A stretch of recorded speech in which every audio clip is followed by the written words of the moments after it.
पापा, आजकल के कुछ ऐसे पुत्र होते हैं जो अपने माँ बाप को दुख देते हैं, उन्हें परेशान करते हैं। पापा, उनके लिए आप एक गीत सुनाइए ना। आप सभी को दिल से प्रणाम। और मैं लाचार माता पिता का दर्द इस गीत के माध्यम से बताना चाहता हूँ। अच्छा लगेगा तो लाइक कमेंट शेयर जरूर कीजिएगा।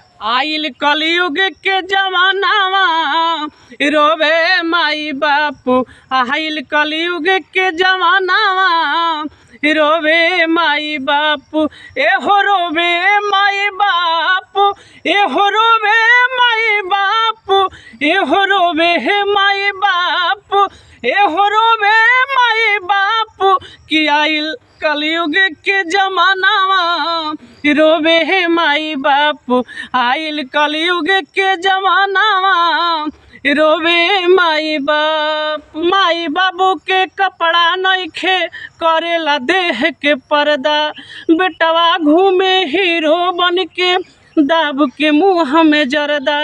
माई बाबू के कपड़ा नइखे करेला देह के पर्दा, बेटवा घूमे हीरो बन के दाब के मुँह में जरदा।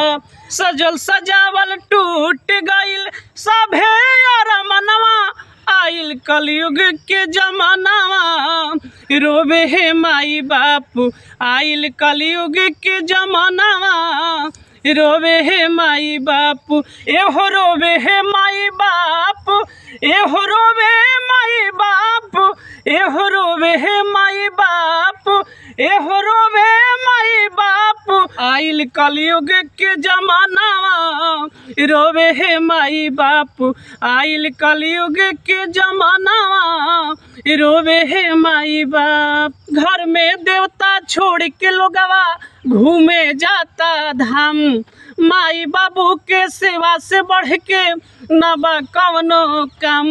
घर में देवता छोड़ के लोगवा घूमे जाता धाम, माई बाबू के सेवा से बढ़ के न बा कवनो काम।